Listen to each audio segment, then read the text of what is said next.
Hello, and welcome to Real Cheating Story. Okay, he's gone. Are you satisfied now? She said. Yeah, sorry for interrupting you too, I replied. But satisfied? You mean satisfied that he is no longer in our front room in the middle of the day? You mean satisfied because of that? I mean, how could I not be satisfied? At least I stopped you from cheating on me, at least for the moment, I said. You're overreacting, Richard. So what if Ashton and I had an intimate moment here? We didn't do it in our bed. To my mind, it wasn't cheating, Kathy replied. My wife of 16 years. Overreacting? How do you figure? I asked, feeling justifiably frustrated. She sighed. It's only cheating if the person involved has some hope of replacing their partner. Adam has no such hope. He feels a need that you don't fulfill. Sorry, Richard, but you're boring. And I wouldn't be surprised if I bore you too. I guess we've been married a long time. Boring is part of the equation. Boring? You mean I am boring? And you're very creative in your definition of cheating. I believe if we looked it up in the dictionary, we'd find that the accepted definition is a lot different than yours, my love. And that's exactly it, Richard. I am your love, not his. I believe that. You and I will grow old together, faithful to a fault. If I take exception to your definition of things, what does that mean for us? She went pensive. I guess it means that you will have to leave, she said. Her words surprised and stunned me. Am I hearing you right? You plan to separate if I don't accept you and Ashton being together? Is that really what you're saying? No. I'm not saying that at all. Divorce would have to be your choice. I will never opt for a divorce if it's up to me. I'm just saying that unless you are okay with me being with Ashton, you cannot stay here in the house until you are okay with it. I can be patient with you, Richard, but I will not allow you to stay here and dampen everything. You have to stay somewhere else until you get your head on straight, she said. I almost laughed, but not quite. Let me get this straight. You plan to continue seeing him whether I like it or not because I'm boring? You're kicking me out if I don't agree with it? Is that about the size of things? Yes, more or less, pretty much. The house was my parents'. It belongs to me, not us, so never doubt that I can get you out at least for the short term. And I say the short term because I know that over time, you'll come to your senses and realize that me being with Ashton would be a good thing for you as well. Really? Well, let me ask you. What if I decide to have someone else on the side? I mean, accept your relationship with Ashton and require you to do the same. How about that? Do it, she said without hesitation. Yeah, you say that because you know I never would, I replied, trying to maintain my stance. You still haven't lost all your looks either. Just do it. I can't very well object to you playing if I'm doing it, she said. I knew she had the advantage in this scenario. Finding someone else would be harder for me than for her, and she knew it. But even given that, I wouldn't do it. It wasn't right. And what about Marilyn? I said, playing my trump card. Marilyn was our 18-year-old daughter, now a senior in high school. My wife's choices were not going to sit well with her, that I was sure of. Kathy snickered. Marilyn already knows. She caught me in Ashton months ago. My mood darkened. What did you say? I asked, my tone betraying shock and disbelief. Oh, don't get your panties in a twist about Marilyn. Yes, she knows, but she made me promise not to hurt you or rub your nose in what I was doing. So you see, she loves you enough to want to protect you. That should make you feel good about her, she said. Even if you're not lying, you've broken your agreement with her. I am hurt, and you are rubbing my nose in it. You didn't need this mess. I'm not lying.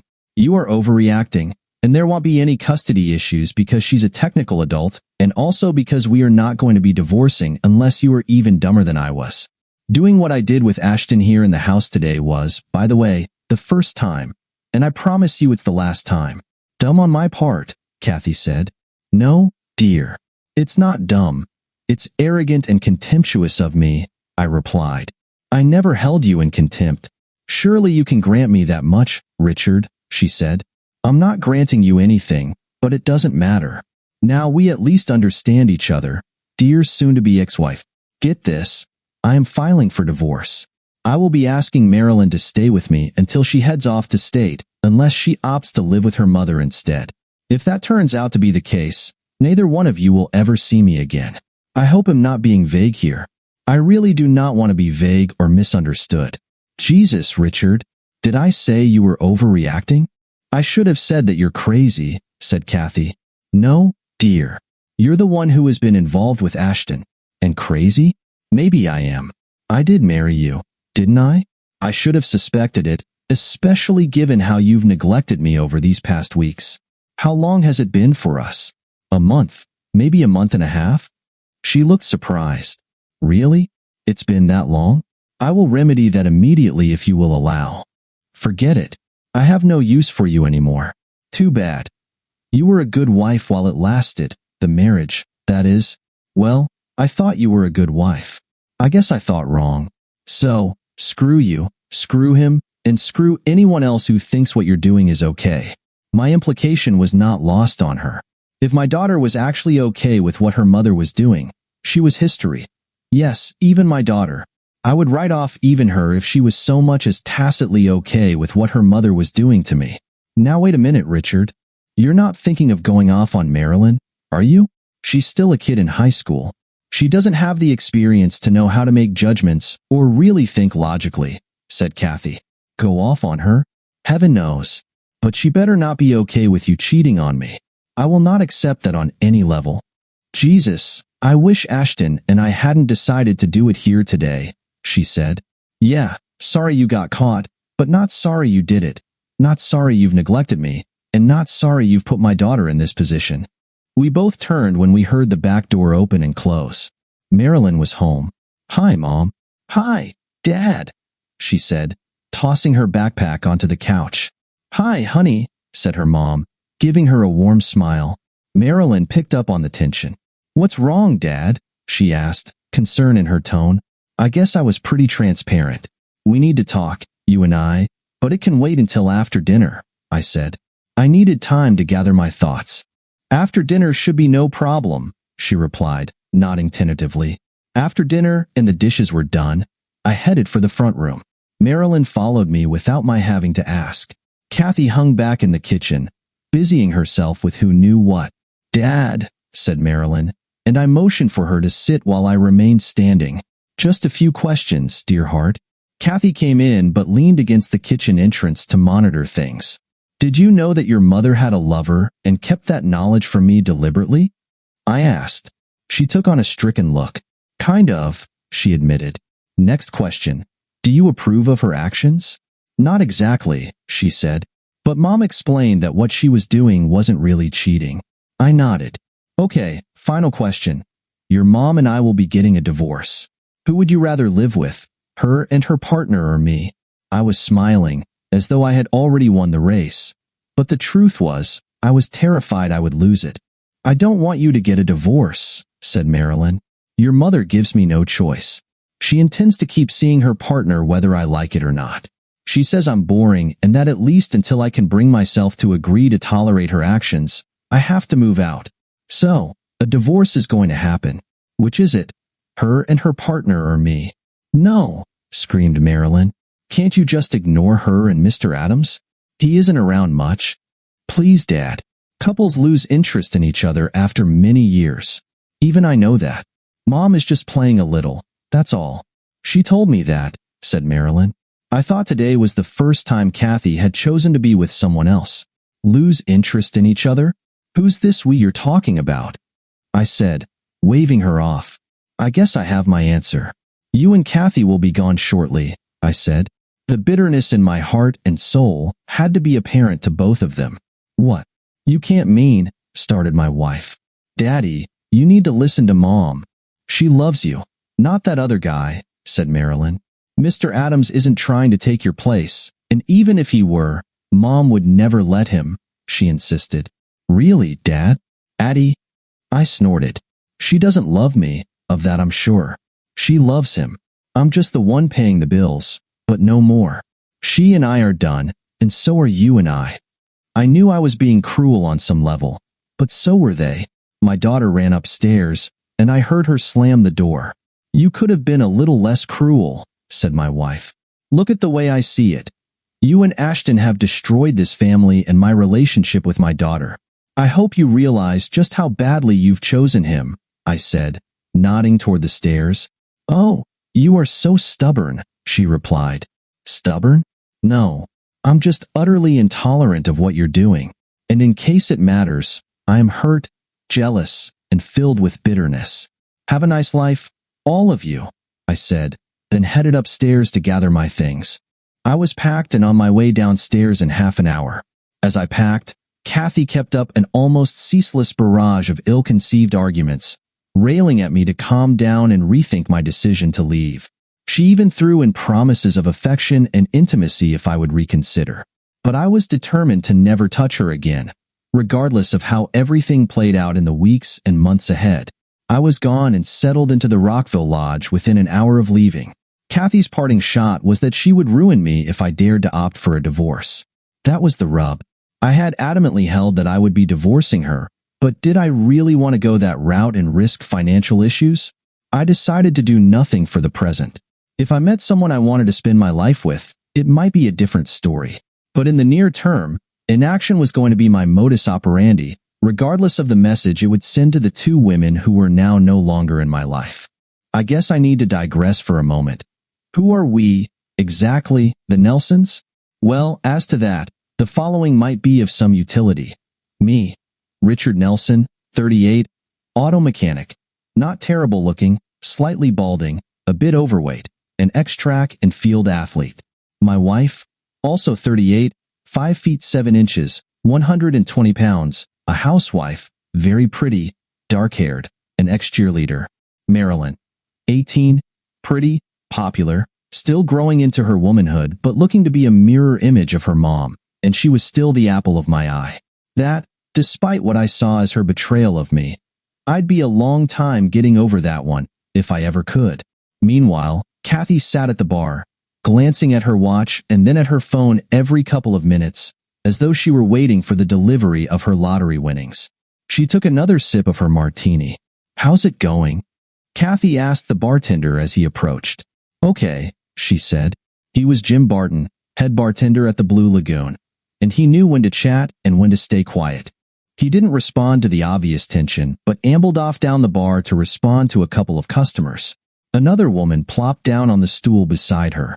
"Carla, Jesus, you startled me," said Kathy. "Sorry. Anyway, what's up?" "You sounded stressed when you called," said Carla, age 36, a good friend of her current partner. "Yeah, well, I am, I guess," said Kathy. "Oh no. What happened?" "Richard caught me with Ashton, and he's moved out. I told you doing it at your place would be a mistake." "When did all of this happen?" asked Carla. "Yesterday. I don't know what I'm going to do if he doesn't pay the bills. We'll lose the house." "He'll pay them. It's in his best interest," Carla replied. "I don't know. He's pretty mad. I called Ashton earlier, and he offered to move in and pick up the slack if Richard doesn't return by the end of the week. Ashton makes more than Richard, quite a bit more. But will he want to be paying bills in the long run? I mean, will he want to keep our relationship going if he has to cover for Richard? It's just that Richard and I have fallen into a rut, sexually among other things. I need some variety. But now what should I do, Carla? It would be bad if Richard were to return and find Ashton moved in. And then there's Marilyn. She and Ashton get along okay, but she is kind of on the fence because of me cheating on her dad." "I see," said Carla. "But she's young, and I was able to convince her that her dad wasn't losing anything and that what you did was just meaningless recreation. I got lucky with that one. She essentially told her dad that it was no big deal. But of course, Richard is not having any of that. He's written her off too," said Kathy. "Oh my," said Carla. "Yes, oh my, for sure," said Kathy. "Girl, you've got to get hubby and daughter back on speaking terms. If you can do that, you might be able to claim the role of the good guy and get Mr. Straight Arrow to forgive and forget. But 10 to 1. Good old Ashton's going to end up as collateral damage in this little tableau." "I see what you're saying, and I think you may be right," said Kathy. "But I really don't want to lose Ashton either." "You may not have a choice, or better said, you may have to make a choice. You should wait a little bit, though. Give Richard a chance to cool off. Maybe if he gets lonely enough, that might be another chip you could play," suggested Carla. "Yes, actually, that was one thought I had. The one thing I am sure of is that it won't be too long before he starts thinking about what he's missing. He's a little stubborn, though." "Okay, I will be doing a bunch of thinking on what you've said, said Kathy. Yeah, do that. I'd hate to see you two broken up. You've always been good together, despite needing to play around on the side. Oh, and again, you might want to wait a while longer than the end of the week before you let Ashton move in. Maybe a month or two at least. If Richard does pay the bills while he's out, then Ashton shouldn't move in at all, if you get my meaning, said Carla. Meanwhile, Marilyn was with her boyfriend. I don't know what to do, Glenn. I need my dad, but he hates me, she said. The boy laughed. Look, Marilyn, you're what, 18? I'm just 19. We're kids. You're still in high school. The one thing I'm sure of is that our parents really do love us. Your dad will come around. We've got to go back, she said. He nodded and started the engine. As he turned onto her street, he said, What you need to do is tell your dad that you need him. Let him know that he's the one you want, not that guy your mom is with. Yes, but how do I do that? He won't talk to me, she replied. He will. Or maybe you could get someone else to tell him how you feel. I can do it for you, he offered. She gave him a look. You? You really think you can? I can if you want, he said. She snickered. But then she looked serious. I'll think about it. Meanwhile, Kathy was talking to Ashton.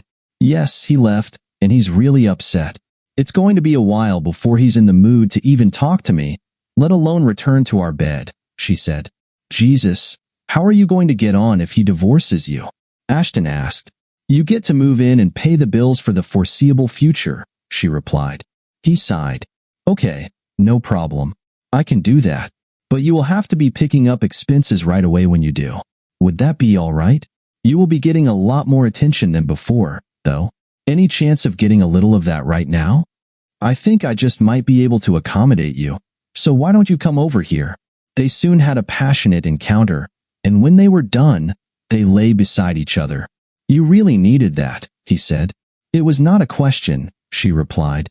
Yes, finally, I needed that, especially after what my husband did the other night, leaving me and Marilyn high and dry like that. So Marilyn will be staying with us, not him, if and when I do move in. He kind of dumped her when she wouldn't condemn me for being with you. The kid doesn't know what hit her. Not yet, anyway. She will, and it won't be pretty for either of them. He nodded. The Rockville Lodge was cheap, close to work, and had the added benefit of being next door to the Wild Horse Bar and Grill. The bar was especially appealing under the circumstances. I needed to drink a lot. My daughter siding with her mother and expecting me to just deal with it had hurt me deeply. Now I was alone. No family, no girlfriend. I was utterly alone. I went to work every day, claimed my seat at the Wild Horse every night, and slept. Except for eating, that was pretty much my entire life at the moment. I wondered how Kathy was going to view me not divorcing her immediately. I had implied that I would, and she probably thought I might just be opting to follow her lead. That I had to leave, but only until I got my head straight about her relationship with Mr. Adams. She would have been wrong to believe that, notwithstanding my intentions to remain absent and unreachable by her. If she made the effort to contact me, I was of the opinion that she would eventually come to me to pay the bills. If she didn't go the divorce route herself and involve the courts. And Marilyn, my daughter, I would speak to her if she came to me, but she would have to abandon her mother, just as she had abandoned me. I would not be my wife's willing victim under any circumstances. Then it was 6 months after the split, and I got a visit. But it was from neither Marilyn nor her mother. No, I got it from Mr. Ashton Adams himself. It was Saturday morning, and I had to go to work. I was subbing for my partner in crime at the shop, Grant Schuler, who had gotten married the week before and wanted to enjoy his honeymoon. As I was getting ready for work, I heard a knock on the apartment door, catching me mid-bite into my toast and cream cheese. I got up to answer it. Yes? I said to the well-built, dark-haired man staring down at me. Hello, Mr. Nelson. I'm Ashton Adams, he said. I slammed the door in his face. He knocked again, paused, then knocked again. I opened the door once more. Get away from here. I have nothing to say to you, I said. Your daughter sent me, not your wife, he said, and I paused at that. My daughter?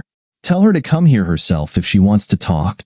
Look, give me a couple of minutes of your time, and I'll be out of your hair, he said. It had been months since I left, and and I had to admit I was curious, if nothing else. I didn't respond to his request but headed back inside, leaving the front door open. He followed me, closing the door behind him. I took a seat at the little utility table the lodge provided and nodded toward the seat across from me for him to sit. He did. "I guess you hate me to the bone," I said. He nodded. "I understand." "No, you don't. If you did, you wouldn't be with my wife." "Mr. Nelson, yes, your wife and I do have a thing going, but it's not love, nor is it likely to ever be. I guess you could say we're friends who occasionally spend time together.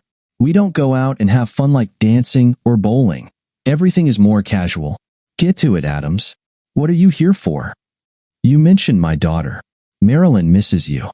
She has cried every night since you left. Your wife and I are hoping you'd be willing to mend fences with her. Kathy wants you to come back home. I've been staying there these past 3 months, paying the bills that you should be paying. I understand your anger and your reasons for doing what you're doing, but frankly, you have no right to treat your daughter as if she doesn't exist. She's still just a kid, and she needs her dad. Your girlfriend told me that she didn't want me around unless I was okay with her being with you. She thought I'd be a downer all the time, and she was right. I would have been. Yes, she told me that. But she's changed her mind. She said you should come home, blanket and all. She is trying to come to a compromise. But you and she will still be seeing each other, right?" I asked. "Yes to the first, no to the second. We would be together, but not in your house. What I'm saying is that she is no longer insisting you be okay with it. She realizes that was asking too much of you. Damn you. As long as she continues to cheat on me, there is no hope of us getting through this mess. I need someone who actually loves me." "I can't make you reconsider," he said, "but she does love you, and she is a one-man woman in the true sense of the term. What we have is just for fun. There's no commitment. I will not reconsider unless my conditions are met, and maybe not even then, given everything that's happened. But you can tell Marilyn she can come live with me if she can break away from you." "Okay," he said. I tried. "Just think about what I said. You'd be well advised to do so." I closed the door behind him as he left and leaned back against it. Then I had another visitor 2 days later. I began to wonder if there was some kind of conspiracy at work to get me to accept my wife's terms. After Adam's visit, I figured that all hope of reconciliation with Kathy was at an end. Boy, was I wrong. My next visitor, however, was someone I had to take more seriously.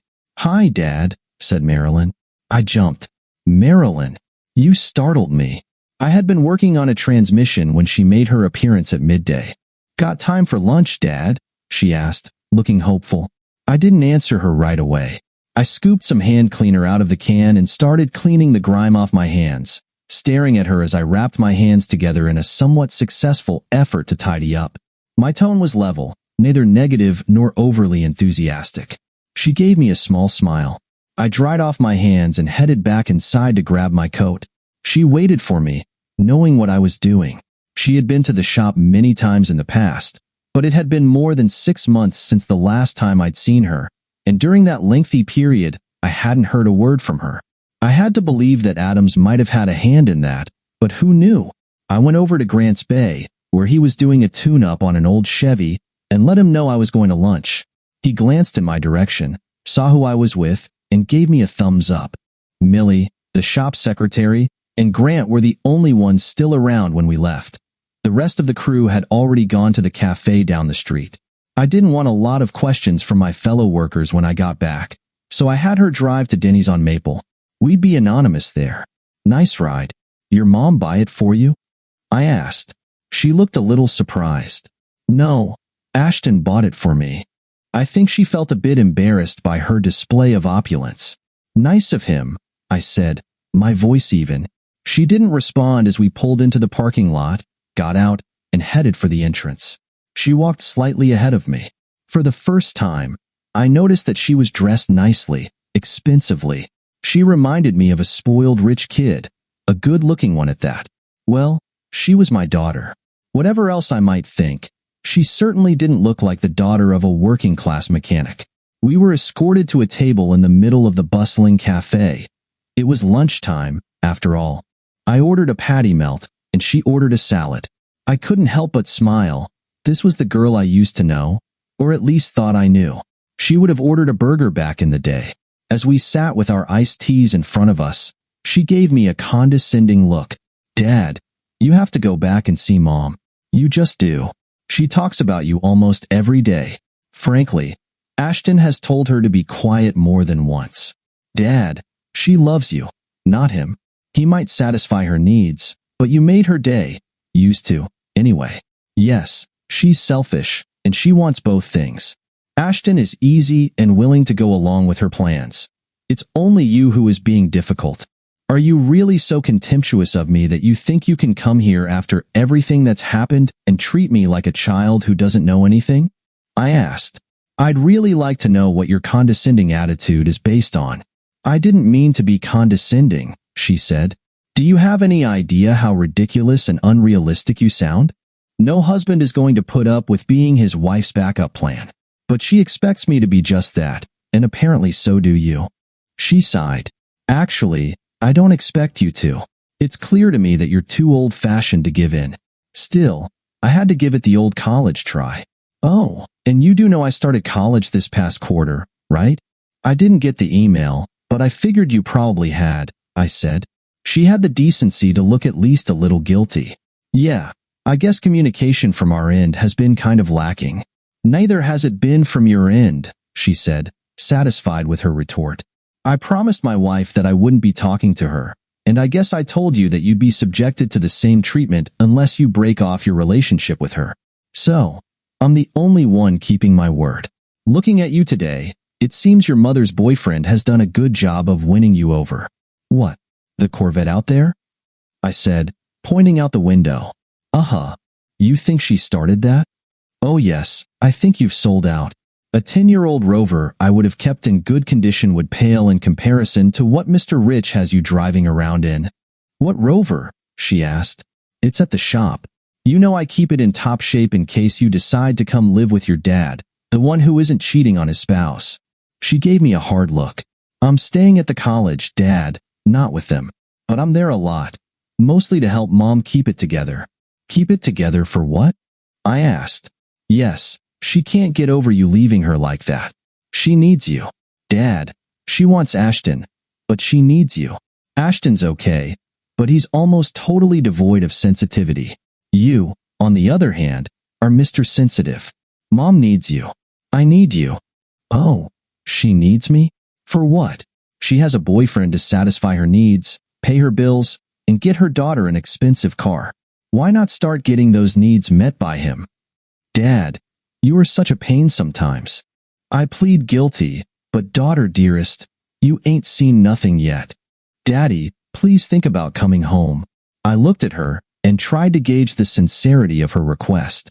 Maybe when the time is right. Well, at least you didn't just blow me off, she said. Anyway, Adam moved in with her. I mean full-time. He's paying the bills you should be paying. Oh, should be, just like your mother should be loyal only to me? You're so old-fashioned. Hell yes, I'm old-fashioned, and I like it that way. When the food arrived, we talked a little longer, and I got a pretty good picture of life at the other Nelson residence. It seemed as though, as Marilyn described it, Ashton and my wife were living in a business arrangement. Polite interactions most of the time, with occasional bursts of passion. Marilyn's position was like that of a prized employee who made the company look good but was not necessarily indispensable. The Wild Horse was more than just a bar to me. It was a refuge for the first several months after the split. I was often a solitary soul, drinking, watching the dancers, and occasionally talking to a bartender who noticed my loneliness. Then I met someone who gave me a push, encouraging me to engage with other patrons, some of whom were women. My inspiration was Jillian Starling, a name I later learned was a pseudonym. Her real name was Lillian Gray. Jillian's day off was Saturday, and she often said it made her feel human to be out and about with a more respectable crowd. We talked a little, as barflies often do, but not about anything serious. I never asked her anything personal, and she never asked me either. It worked for us. Hence, I didn't know she was a working girl. Well, not right away. Then I did. One late evening, I found her sitting on the ground, leaning against her car, visibly upset. Jillian, can I help? What? She replied, wiping her tears. I mean, can I help? Your car is broken again. No one will talk to me, let alone help me. Not out here in the parking lot, she said, her frustration evident. Your car is broken? Yeah, no guy wants to be seen with a working girl out here. Decent people might get the wrong idea, she said with a hint of sarcasm. Working girl? You're saying you're a hooker for pay? Yes, I am, she said, almost defiantly. Well, I can help you. Do you have a key? I don't work on Saturdays, she replied, making it clear that my intentions were misunderstood. No, I wasn't looking for, well, but I do know something about cars, I said. She handed me her key ring, which she had been clutching tightly. You'll need to move, Jillian, so I can get at the hood release inside. She looked sheepish but got up and stepped aside. I popped the hood and used my flashlight to check under the hood. I saw the problem right away. Your battery's dead. Huh? It can't be. I've only had it a month. It's a new battery. Yes, but your alternator belt is gone. You've been running on battery power alone for the last day or two, and now it's dead. It's an easy fix and not expensive. Come on. I'll take you home and come back in the morning to fix it for you. How's that? She gave me a suspicious look. No, Jillian. I'm not looking for anything. It's late, and I don't want to head back to the shop tonight. I'll do it tomorrow, I promise. Okay.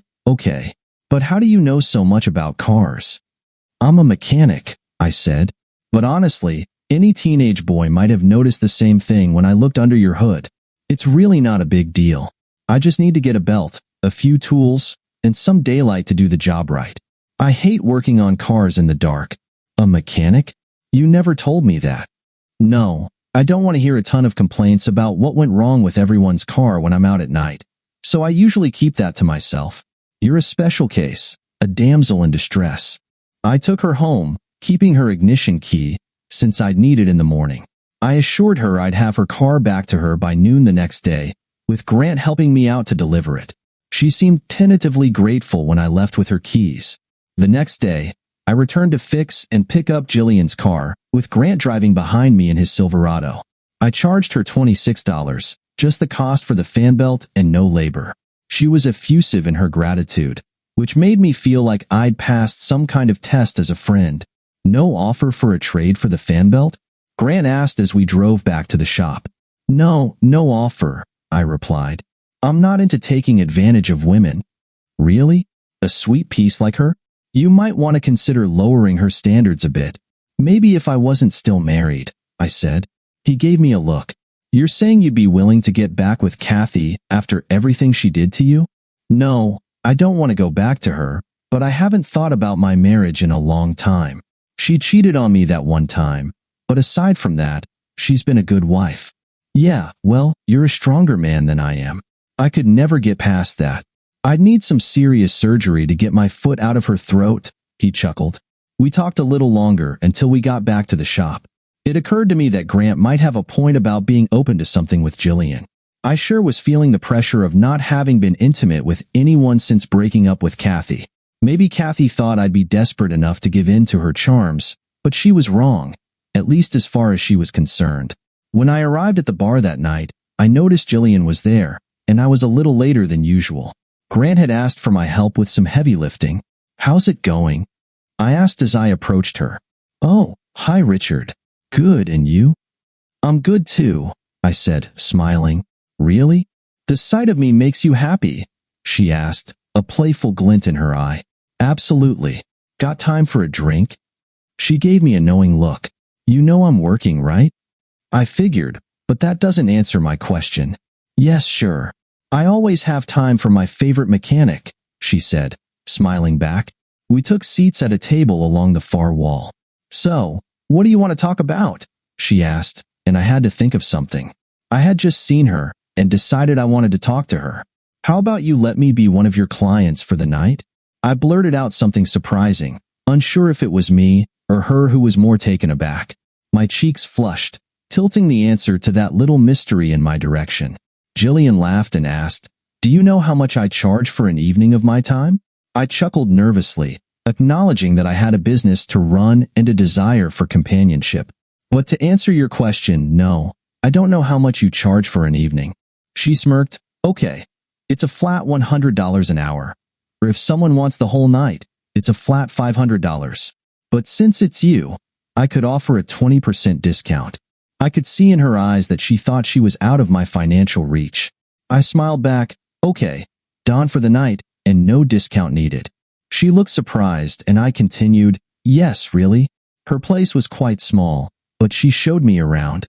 In the back was a bedroom, perhaps 12 by 6 feet, with a small twin bed and a closet crammed into the wall. Toward the front of the apartment was a combined dining and kitchen area, also about 12 by 6 feet, serving as an all-purpose room with only a small table and 2 chairs. In the middle of the narrow hallway was a tiny bathroom. Kind of small for a woman, isn't it? I remarked as we re-entered the dinette. Yes, but it's only $250 a month, including utilities. What can I say? I can afford it, she replied. I nodded, realizing that part-time work didn't pay all that well. Why don't you have a seat for a few while I change? She suggested. I did, and she was back in less than 5 minutes. Quite the record, I guessed. When she returned, it was clear the evening had its own warmth. She wore a sheer yellow outfit and heels that sparkled in the light. I took her into my arms, ready to make the most of our time together. As we settled down, I found her absolutely beautiful and felt drawn to simply enjoy her company. Do me, she said, and I responded, yes, of course. We enjoyed an intimate evening together. Once we were both exhausted, we lay quietly for a while. She broke the silence, asking, so was I worth it? You bet, I replied sincerely. I just hope you didn't find me as dull as my wife has. No, you were fine. You could improve, but ultimately you were quite acceptable, she reassured me. We showered together afterward and headed out to the corner diner for breakfast. I handed her the money, explaining, breakfast is on you. It's all I have on me. I had spent $500, and my rent was going to be 2 weeks late. She laughed, okay, fair enough, and we enjoyed our meal.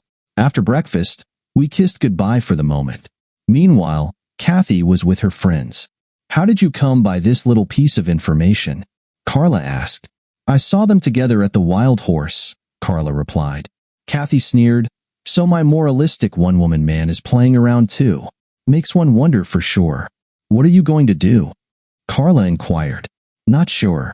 This is all off the charts, but that woman better not think about sticking around for long. I won't stand for another woman I don't approve of being anywhere near my man, Kathy declared, not realizing the hypocrisy of her words as she spoke to her friends. She soon found herself following Jillian to a bar, watching from a distance with a glass of white wine in front of her. Kathy observed Jillian clearly engaging with someone, and a mix of emotions swirled in her mind. Thoughts of revenge and half-formed plans began to take shape. She was determined to put an end to this craziness. Her husband was hers, not some opportunist. As she prepared to leave, Kathy noticed Jillian with a young man who seemed much younger than her husband. The sight struck her, igniting a new resolve as she followed the couple outside. They got into a pickup truck that drove to the Crimson Lake Motel about a mile from the bar. Kathy parked her car and watched as the young man went into the office to pay for a room while Jillian waited in the vehicle. He signaled to Jillian, who got out and walked to him, and they locked arms as they headed toward a room at the back of the complex. Kathy noted the room number, her heart racing as she made a call. Within 10 minutes, 2 police cars arrived, one marked and one unmarked. The driver of the unmarked vehicle approached her car. Hi, Kathy, he said with a friendly smile. Hello, Barry, she replied, gesturing toward the room. They're in room 19. Barry raised an eyebrow. Long time no see. Now you're calling me to deal with a situation like this? Yes, I want to put an end to it, Kathy explained. She's been messing with my husband, and I can't let that continue. Barry considered her request. Since it's you asking, I'll handle it, but she'll probably make bail by tomorrow. You're aware of that, right? I understand, Kathy replied. And yes, I have video of him handing her the money. Good. I'll need it to make the arrest stick, Barry said, accepting her phone as she handed it to him. You sticking around to see how this plays out? He asked. Definitely, but from a distance. I'm not ready to let my husband know about this just yet. That'll be at a time of my choosing, Barry headed back to where the marked car was parked. Kathy watched as her friends spoke with the officers, who approached room 19, knocked, announced themselves, and entered. A satisfied smile spread across Kathy's face when she heard Jillian's startled scream. Later, Richard received a call from Jillian. "Richard, I'm in jail downtown," she said. "For what?" he asked, already suspecting the answer. "Soliciting," she admitted, and silence hung in the air for a moment. "Thank you, Richard. I really do appreciate it," she said. They discussed the details, and he promised to come down and post her bail as soon as possible. When he arrived, he learned she would be arraigned that evening. He decided to wait around, and a little after 8 p.m., her group was brought in. The judge set her bail at $5,000 cash or bond. Richard paid the required 10% to the bondsman, and Jillian was released. They went to Denny's, and Richard struggled to digest the situation. "How did this happen?" he asked after their coffees arrived. "I met a young man. He asked how much, I told him, and then we went to the motel room, and the police came," she explained in one breath. "And they let him go?" he asked, incredulous. "Yes, he was a sailor, and I think that's why," she replied. Richard felt a surge of anger. It didn't seem right that she was arrested while the young man walked free. They talked for an hour before parting ways, each heading home to their respective places. As Richard entered his house, he heard Jillian on the phone with her friend Carla. He approached, knowing he had to talk to her as Marilyn had asked him to. "No, Carla, he hasn't got a clue," Jillian was saying. "How could he?" No. He doesn't know Barry. I went to school with Barry, not Richard," Kathy said, her frustration boiling. "That woman won't be chasing after my husband anymore. A few days in jail will make her persona non grata with Richard for sure." I couldn't believe it. My wife had apparently caused Jillian to get arrested. That was the only conclusion I could draw from her words. I was furious and tempted to confront her arrogance, but then I had a breakthrough. I realized I needed to give my best performance, and it was time to start. I made some noise to announce my presence. "Richard, you're finally here. I'm so glad to see you," she said, greeting me with a sweet kiss. I smiled and kissed her back. "Yes, I'm here. I talked to Marilyn a while back. She convinced me that I needed to be a little less old-fashioned, so here I am." "Where's Adam?" "He's at work. He's been staying here," she replied, and I nodded. Knowing this was an ongoing arrangement, I could sense her suspicion but decided to keep playing the part. "We have some issues to work out," I said. "Yes, we do," she replied, her tone pleading. "If I may." I indicated I wanted to lead the conversation. "Yes, I would appreciate that," she said, clearly relieved. "You've been sleeping with someone who isn't your husband," I began. "And I have to admit, I hated that. But after much thought, I've come to the conclusion that you do love me." "I'm glad to hear you say that," she replied. "And I wouldn't be here if I didn't still love you." "Wait, you don't hate Ashton?" "Well, he's never going to be my best friend. But no, I don't hate him," I said. She sighed in relief. "Thank God. Are we going to be okay?" "That's my hope," I answered, and she came to embrace me, leading to an extended moment of hugging and kissing. "Let's go upstairs," she suggested, and we walked into what used to be our bedroom. I noticed there were no signs of Adams' things, which relieved me. "So, no picture of Mr. Adams?" I asked. "No, I wouldn't let him sleep in our bed. We used the guest room down the hall," she said. "And Richard, there is a picture of the two of us, he and I, in that room." I nodded, curious but not wanting to pry too much. "Tonight, you and I will share this bed," she said. "Okay, but tomorrow night, let's play it by ear." "Maybe I'll stay with him," she said, nodding toward the guest room. "I think that's fine. Knowing what's happening down the hall might be tough for me at first, but I'm okay with it." "Yes, of course," she said, reassuringly. "You have the right to do whatever you need to feel comfortable." "That's what I've been trying to convey from the beginning," I replied. Later that night, when she came to bed, I pretended to be asleep, facing away from her. She tried to check on me but saw I was out cold. I figured that might spoil her mood. After a while, she gave up trying and fell asleep. The next day, I met Jillian to discuss my plan for revenge. "Are you crazy?" Jillian exclaimed, looking directly at me. I almost laughed but managed to hold it in. This is a perfect plan to get back at her. She won't know we're onto her, and she can't object to me having someone at home if she has her boyfriend staying here, I explained. Isn't that going to be uncomfortable? Jillian asked. Not for us, but for her and Adam for sure, I replied. Maybe I should rethink this whole deal. Jillian smiled knowingly. Don't worry. I know where we're going with this, even if you don't. What's in it for me? Maybe I embarrass her a bit and make her feel guilty for what she did to another person, I suggested. After that, what then? She pressed. I hadn't thought that far ahead. Maybe we need to rethink this. Forget it, sweetie. I know where we're headed, she said, laughing. Okay, good. If you're sure, I replied. I am. And since we'll be living together for a while, I should tell you something. My real name is Lillian, she revealed. I smiled, realizing I had never asked whether Jillian was a stage name. That's a lovely name, but for now, you'll be Jillian. No need for them to know anything unnecessary. Agreed, she nodded. D-Day was the following Monday. After I had moved back in, I had told Jillian it wouldn't be uncomfortable for us, but I was wrong. I felt a bit uneasy as I realized Jillian was in the den. I wanted her entrance to be as dramatic as possible, so I needed to set the stage. Hi, honey, Kathy said, hanging her coat in the atrium and shivering from the cold outside. It was already November. Hi, I replied, trying to keep my voice light. Kathy glanced at me with a hint of concern, while Ashton gave me a sidelong look. Is something going on? Kathy asked. Well, yes, I admitted. What is it? She pressed. I hesitated. As you know, I've had some issues with you and Adam. Kathy nodded. Yes, I know, and I accept your explanation. Her smile seemed genuinely excited. I'm so happy you've come to this point. I know it wasn't easy. No, it wasn't, but I'm here now, I replied. Adam looked suspicious. Can I ask? He said. Yes, but let's go into the den so I can clarify things, I suggested, adopting an almost overly cheerful attitude. They followed me inside.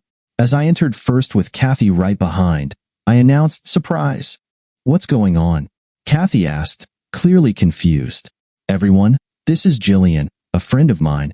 I introduced her, trying to keep the mood light.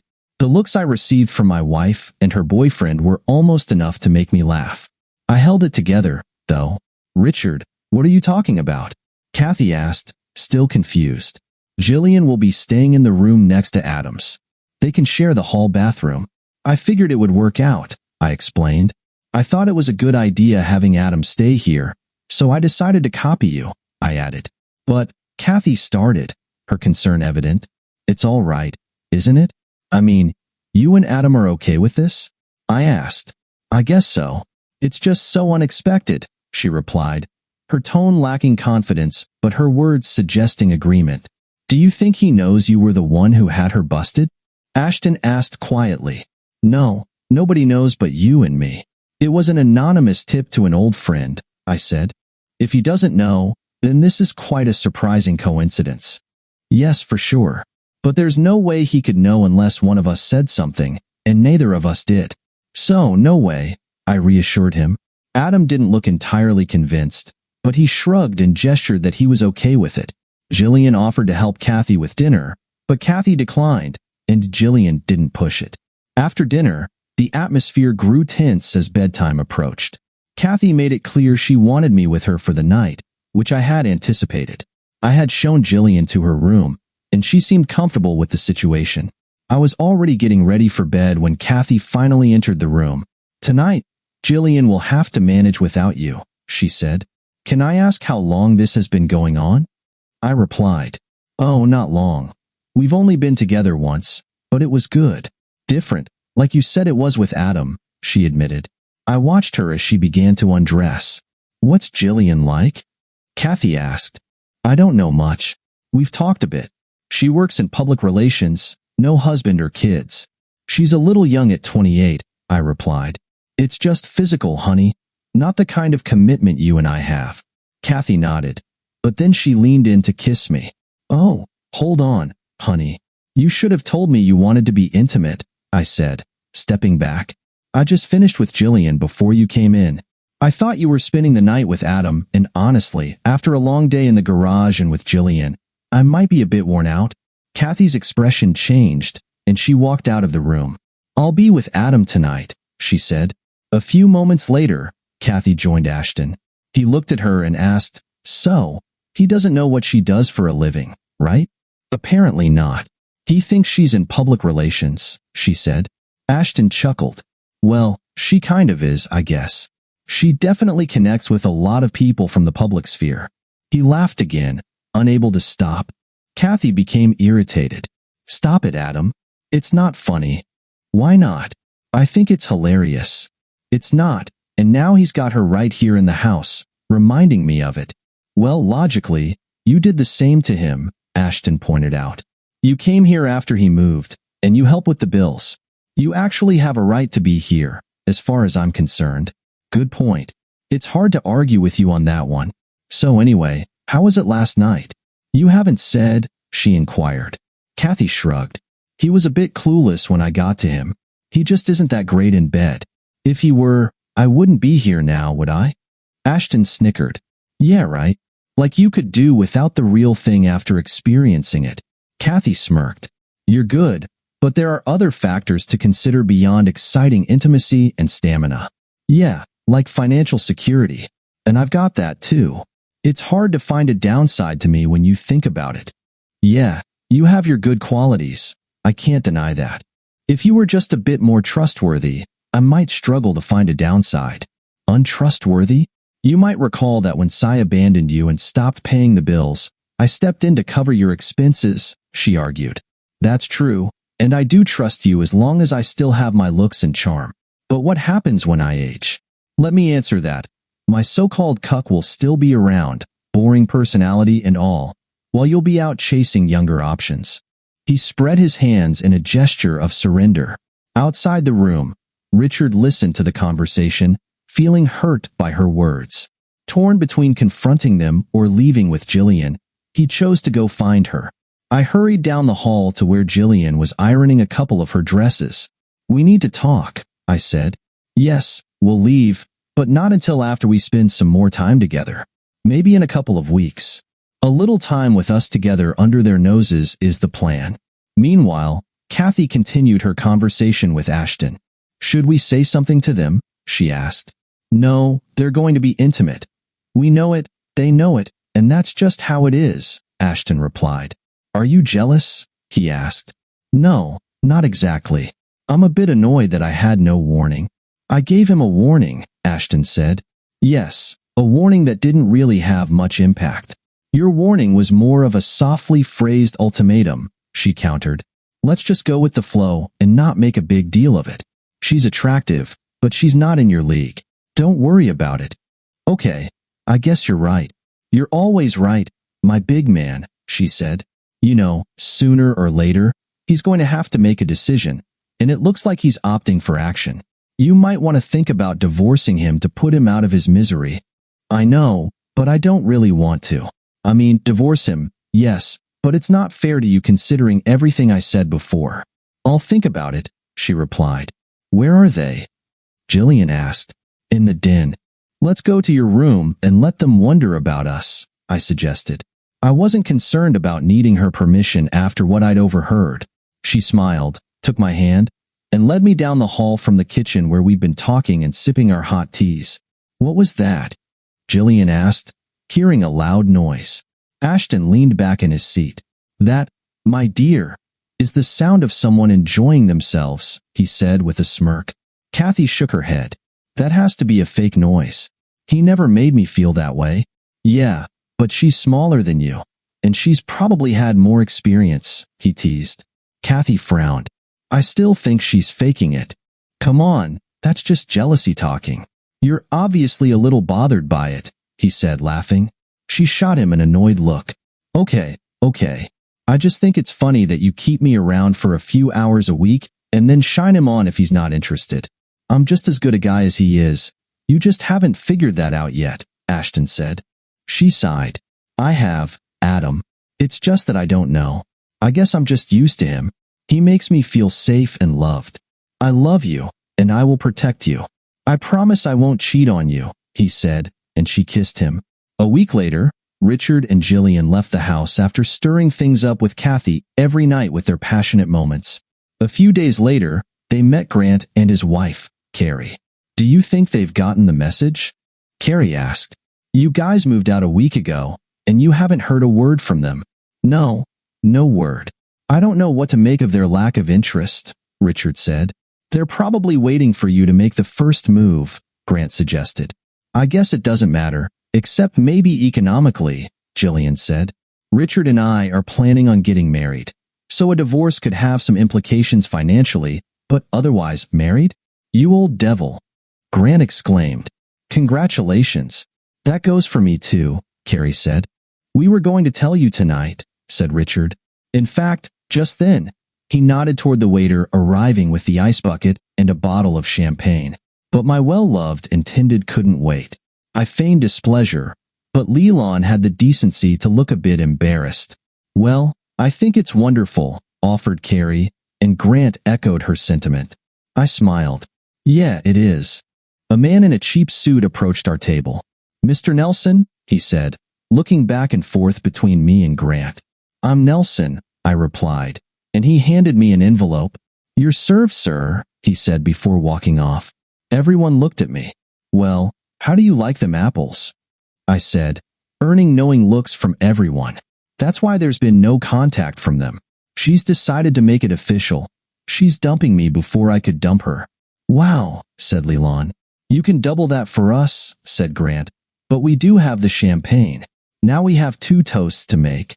He was all smiles. Damn straight, I replied. We clicked our glasses together and toasted twice. Once for my impending marriage to Leland and a second time for the divorce. Our wedding gift from Kathy and Adam. I'd have to remember to send them wedding invitations. For the moment, the divorce papers were put on the back burner. We ate our steaks, drank our wine, maybe too much wine, and made promises related to our wedding. Grant would be my best man, and Carrie would be the maid of honor for Leland. You know, Richard, said Grant, you need to get Marilyn involved in the wedding. She owes you, and I think she'll want to make up for things, if you catch my drift. I gave him a look. Yes, you're right. I will. Leland, I said, one of the bridesmaids? No, said Carrie. I'll be one of the bridesmaids. Marilyn will be your maid of honor.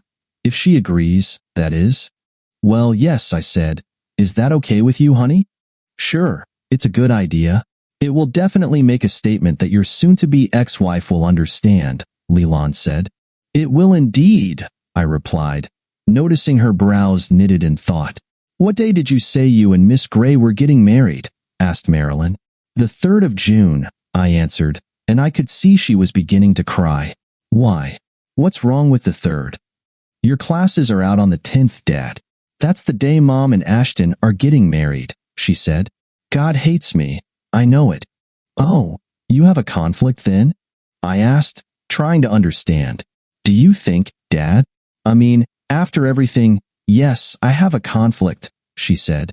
Okay, well, it's too late for us to change dates, so I guess you'll have to choose, just like when you chose to live with your mom instead of me. Dad, I've already told Mom I'd be her maid of honor, she said. Oh, you mean so she can marry the guy who broke our family apart? Well, have a good time, sellout. I stood up from the table, feeling that more talk just didn't make sense to me.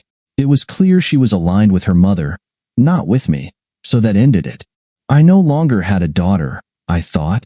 Dad, please wait, she called after me, but I was gone. Same day, Kathy lamented. Yes, Mom. I heard him again, and this time there will be no making up with him, said Marilyn. You need to go back and tell him you'll be his lady's maid of honor, Ashton suggested. No, Adam. I made arrangements with Mom first. I'm going to stick with my promise, she said. It's Dad's to understand, Marilyn said. Sweetheart, I release you from your promise. Go to your dad. He's still hurt because you chose me over him when we broke up. You're right. If you don't go, he'll consider it the last straw, and you may never see him again, Kathy added. I know, said Marilyn, but Dad is just being stubborn as always. He needs to grow up, not me. Kathy nodded. Okay, I guess we just get on with life and do for ourselves. But I have to say, I feel for your dad. I heard him, and now you have, regardless of his faults. The divorce had gone smoothly, smoother than most, I guessed. There was no alimony from me since she was marrying a wealthy man. She got the house, but I received half the equity in it after they sold it. Dear old Ashton wanted a bigger place now that they were married. Something more fitting to their new status, as I saw it. Yes, Marilyn had been her mother's maid of honor, and now we no longer communicated with them, nor they with us. 2 years had gone by since the divorce. Did I ever think about my ex or my daughter? Sure, occasionally, but I didn't dwell on it anymore. Not since that last day talking with Marilyn. Lillian and I were doing well. We had a new custom-built home on the outskirts of town, 2 newer cars, and a baby on the way, all in our 2nd year of marriage. There was no time to dwell on the past. Lillian was now a full-time homemaker, and the Wild Horse remained my main hangout. It had never been Kathy's place, let alone the Adams, which was far below their status. For whatever reason, on this day, Lillian and I were sitting at a small table toward the back of the Wild Horse, wanting to be a little away from the blaring band music so we could talk in between the dance floor's activity. They didn't see us when they came in. No, not Kathy and Adam. It was Kathy, but she was with another guy, and the way he was showering her with affection as they were escorted to a booth across the room indicated that they were more than just friends. "Look what the cat dragged in," Lillian said. "Got your cell phone?" I asked. "Hell yeah," she replied. "Let me borrow it for a moment. I want to get some pictures of the action." She handed it to me, and I took the shots I wanted. I sincerely doubted that Ashton would be okay with what was happening. I was planning to email the pictures before the sun rose. I didn't have Adam's email, but I still had Marilyn's, and I couldn't wait to send them to her. I would have loved to be a fly on the wall when she received them. A month later, I got the news. Ashton Adams was suing his wife of 2 years for divorce. It seems he had evidence of her infidelity. The word was that Kathy got very little in the divorce, barely walking away with her personal belongings and 30% of their jointly acquired assets from their brief marriage. The man Kathy was seeing was a cop named Barry Monroe, a sergeant on the force. Well, as they say, what goes around comes around. I'd sent the pictures to Marilyn anonymously, not knowing if she would cover for her mother or not. Apparently, she hadn't. There was quite the blow-up the day she received them. I learned much later that dear old Adam got the news upon arriving home that evening. Kathy confessed, hoping for a second chance, but Ashton dumped her right then and there. I was reading the details in the society section while having lunch at Denny's when Marilyn popped down in front of me. "You sent me the pictures, didn't you?" she asked without so much as a greeting. "Well, hello to you, Mama's little girl," I replied. "You did, didn't you?" she pressed. "What pictures?" "The ones of Mom and the cop. You know exactly which ones I'm talking about." "Well, if you know, then you don't need confirmation from me," I said. "Look, Dad, okay, you got her, and I suppose you could say you got me too. She deserved it." "Whatever," I said, interrupting her. "Okay, so you're not talking about the pics. I actually came for another reason anyway." "Anyway," she continued, "I've treated you badly. I want to make it up to you." "Will you?" "Will I what?" "Give me away," she said. I stared at her. "Will your mom and Adam or her new guy be there?" "They'll all get invitations," she replied. I nodded. "Okay, I will come, but only if none of the 3 are part of the wedding party. If they are, if any of them are, or if you even ask them to be, I'm out of there. I hope I'm clear." "Okay, what's the other thing?" "I would like to have your wife be my maid of honor," she said. I leaned back in my seat. "Really?" Lillian asked. "After you turned her down?" "Yes, really. That was then, and this is now." "Okay, I'll ask her, but it'll be up to her." "Good enough," said Marilyn. "Sure, I guess, but it was her idea, not yours." "You're sure?" "Yes, all hers and a complete surprise to me," I said. The rehearsal went smoothly. None of the 3 people I didn't want to see were there. I figured they would be at the wedding, but whatever. I felt like I was once again number 1 with my daughter, my wayward daughter, and that meant a lot to me. It didn't make up for everything that had happened, but it did soften the sting. Glenn was a good-looking groom, too. I liked the kid. He seemed to have a good head on his shoulders, and I trusted him to treat my baby right. The reception line was long. At least 50 of her college friends were there, along with all of our friends and relatives. Maybe 100 guests overall. And yes, all 3 of the bad guys were there too. None of them were in the wedding party, but they all sat at tables close to the front. Kathy and her cop at one table, and Ashton at another. I watched Kathy closely. "What's caught your interest, cowboy?" Lillian asked, nodding toward the focus of my attention. "I was just wondering how long before the cop becomes a cuck like Ashton and I said, smiling. "Good question. Maybe she's learned her lesson." "What lesson might that be?" "That the grass is never really greener on the other side of the hill." I snorted. "Yeah, well, I might tend to disagree with you on that one. I mean, look at the grass I'm cultivating now. I can tell you for sure that it is definitely greener than the pasture I used to play in." "You get a point for that one," she said. "And you might get lucky tonight." I laughed. "That's my sincerest hope," I said.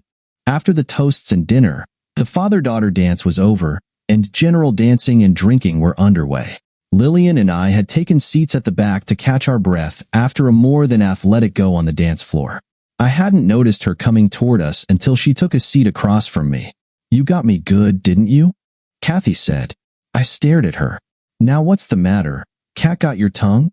"And good afternoon to you too," said Lillian, smiling widely. "Yes, good afternoon to you too," I echoed. Kathy snickered. "Look, Richard, I just wanted to say no hard feelings. Barry and I talked, and he made me see just how one-sided I'd been and how poorly I dealt with you. I'm sorry. Okay? I wish you and Lillian all the best." "Okay, that's all I had to say," she said. "Yeah, okay. No hard or soft feelings." "If I may," said Lillian. "Of course," said Kathy. "We'll be talking one of these days, all of us," Lillian continued. "But not today. Today is your daughter's day." I nodded my agreement. "I hope we do. I think it would be good if we all could be friends. We'll see. There's a lot of water under the bridge, Kathy, and a lot of it is still pretty brackish, if you know what I mean. But as Lillian is saying, there'll likely be a time." "Good. I'm going to go find Marilyn now and wish her and her man the best." She waved goodbye and strode off in search of the newlyweds, and I supposed her cop as well. It was an hour after our little conversation with Kathy when a dance with my new wife was interrupted by the 2 of them. No, not Marilyn and Glenn, who had been busy the whole time enjoying their own wedding. It was Marilyn and Ashton. This surprised me. "Dad, can the 2 of us talk to you for a minute?" said Marilyn. Huh. I responded, surprised. "I mean, you and, please, Dad?" "Yes, Ashton and I." "Okay, but you'll be talking to both of us," I said, nodding toward my new wife. Well, not really new, who I should add seemed less surprised than I was. "Richard, Mr. Nelson, I think this is the time to maybe mend some fences, if you will allow," said Ashton. "Really?" I said, not feeling particularly accommodating. "Honey, this is Marilyn's day," said Lillian. "Yes, you're right." "Okay, Adams, what do you have?" I said. "Well, it's been a long time, and a lot of stuff. Mistakes? A lot of it." I couldn't argue with his logic. "Daddy," said Marilyn, noting my less than enthusiastic response. "Okay, I'm listening," I said. "Well, as you know, my marriage to Kathy, Marilyn's mom, fell apart. As fate would have it, she didn't allow me the same opportunity she offered you, and I think her new squeeze was instrumental in that choice. I don't know, but all of that is true. I have, over time, bonded with Marilyn. A kind of uncle thing, if you get my drift," he said. "Really? And Marilyn, how am I supposed to react to this?" "In the best of all possible worlds," I said, "ideally, Dad, you and Adam can be friends, maybe even partners down the line. Dad, I know we hurt you. Maybe me more than anybody, but I've grown up. I understand how I should have acted in the beginning. Mom and Ashton here did wrong, not just because of the choices they made, but because of the disrespect they showed you. But things evolve. I've come to know that as weak and mistake-prone as we all are, even you, Dad, it's always possible to fix things and make them right," she said. "What are you trying to say?" I asked. "Get to it. I'm not as smart as you, and I want to get this little can of worms done and over with." "I think what Marilyn is trying to tell us," said Lillian, stepping in at just the right time, is that she intends to have a relationship with the man who was long her stepfather, and she hopes you will be okay with it. Is that about it? Marilyn said. I nodded, but slowly. Your mom is a totally different ballgame. I'll deal with her and Barry. She's hardly in a position to object to anything, said Marilyn. I smiled. Yeah, I guess that's true. I looked over at Lillian. What do you think? Lillian shrugged. No problem as far as I'm concerned. Okay then, baby, I said, addressing Marilyn and nodding in the direction of Adam, who to his credit had so far managed to keep quiet. But Marilyn, you and I still have some things to talk about, just not today. Is that okay with you? Absolutely, Dad. Kathy and the cop did tie the knot about 4 weeks after Marilyn and Glenn did, with Marilyn as her maid of honor. Lillian and I hadn't gotten together as a group with any of them yet, but it would likely happen at some point. People do stupid and selfish things as time goes on. That's life. But then, as often as not, things happen that bring everyone back down to earth. I suppose that will happen to all of us too. Well, the hope is, dear listeners, please share your thoughts in the comments section below. And don't forget to like, share,